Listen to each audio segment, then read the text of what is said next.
জয় শ্রীরাম বন্ধুরা। তো আপনারা যারা আমাদের থেকে বড় হন তাদেরকে আমার প্রণাম জানাই, আর যারা আমার থেকে ছোট হও তাদেরকে আমার অফুরন্ত ভালোবাসা। তো আমার আজকে কিছু কথা বলার আছে, আজকে আমার পার্সোনাল কিছু কথা বলার আছে সবাইকে।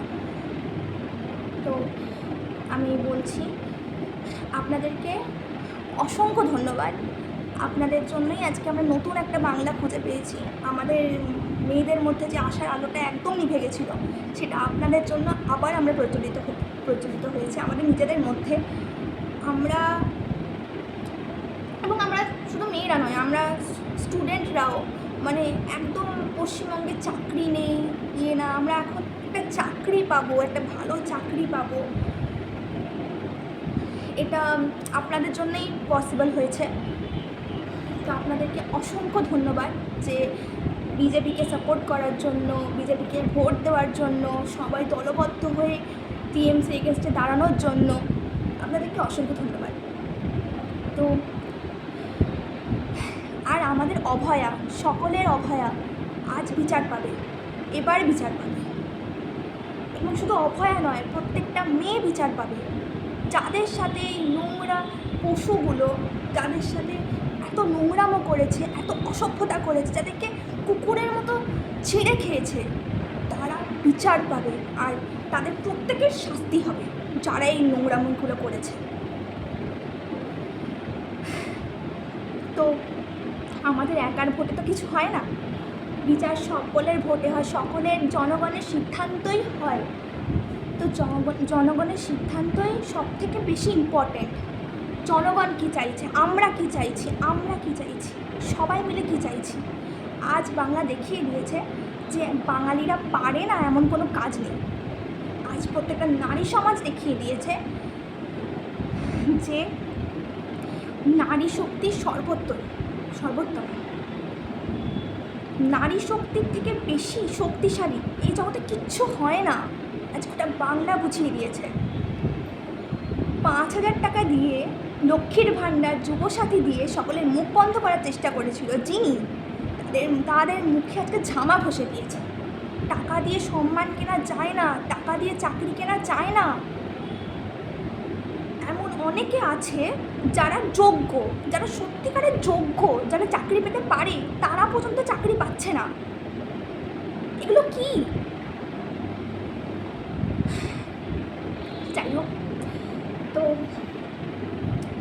ফাইনালি আমরা নতুন বাংলাকে দেখতে পারবো, নতুন পশ্চিমবঙ্গকে দেখতে পারবো। আমরা পশ্চিম বাংলাদেশ, আমাদের পশ্চিমবঙ্গটা পশ্চিম বাংলাদেশে পরিণত হবে না, আমাদের পশ্চিমবঙ্গ থাকবে। কিছু বছর আগে নেতাজি একইভাবে এতটা লড়াই করেই আমাদের আজকের এই ভারতটাকে তৈরি করে দিয়ে গেছিল। আর ফার্দার এতগুলো বছর পরে আমরা প্রত্যেকে এরকম লড়াই করে আমাদের এই পশ্চিমবঙ্গকে এখানে এনেছি, এবং আগামী দিনের পশ্চিমবঙ্গ আরও বেটার হবে। এটা আমার বিশ্বাস, এবং আমার মতে এটা সকলের বিশ্বাস। আজ থেকে 10 বছর পরে পশ্চিমবঙ্গ সকলের মুখে মুখে ঘুরবে যে পশ্চিমবঙ্গের মতো কেউ নেই, হয় না। পশ্চিমবঙ্গের মতো ভালো কোথাও কিছু নেই, ভালো কোনো রাজ্য নেই। সত্যি আজকে নেতাজি সুভাষচন্দ্র বসু জিতেছে, আজকে আমরা জিতেছি, আজকে স্বামী বিবেকানন্দ জিতেছে। আমি অনেক জায়গায় দেখেছি যে সকলে মানে অন্যান্য রাজ্যে, দেশে পশ্চিমবঙ্গের নামে সবাই থুতু ছেটায়, সিরিয়াসলি থুতু ছেটায়। সবাই চাতা বলে পশ্চিমবঙ্গকে অপমান করে যে তোমাদের তো তোমাদের তো চাকরি নেই, তোমরা তো ভাতা পাও, বাট দ্যাটস ইট, তোমরা তো পা চাটো লোকের, এরকম অনেক কিছু শুনেছি। কিন্তু আজকে আমাদের পশ্চিমবঙ্গই মুখ্য জবাব দিয়েছে। তোমরা মুখ্য জবাব দিয়েছ, আমরা জবাব দিয়েছি যে আমরা কি পারি। বলে না, একটা কথা বলে দিচ্ছি টিএমসি, যদি তোমরা আমার ভিডিওটা দেখো, ঠিক আছে, বলে দিচ্ছি একটা কথা, যে কখনো না নারীদেরকে অপমান করবে না, নারীদেরকে অসম্মান করবে না। কারণ নারী শক্তি পৃথিবীর সব থেকে শক্তিশালী, ঠিক আছে? নারীর জন্য রাবণের মধ্যে যুদ্ধ হয়েছিল, নারীর অপমানের জন্য, একটা নারীর অপমানের জন্য মহাভারত ঘটে গেছিলো। তো তোমরা কি ভেবেছো যে তোমাদেরকে এই সামান্য একটা আসন গদি থেকে আমরা সরাতে পারবো না? ধর্মের কন্যা বাতাসে নয়।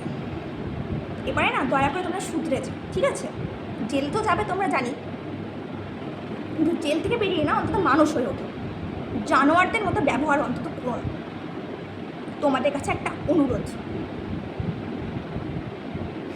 যাই হোক, তো আজকে দিনে এরকম মাথা গরম করে বা হচ্ছে দুঃখ করে কোনো লাভ নেই, কারণ ফাইনালি আমরা জিতে গেছি, আমরা মেয়েরা জিতেছি, আমরা প্রত্যেকটা পশ্চিমবঙ্গবাসী জিতেছি। তো আজকে আমরা সেলিব্রেশনের দিন, তো চলো আমরা সবাই মিলে আজকে সেলিব্রেট করি। ধন্যবাদ, ভালো থেকো তোমরা সবাই।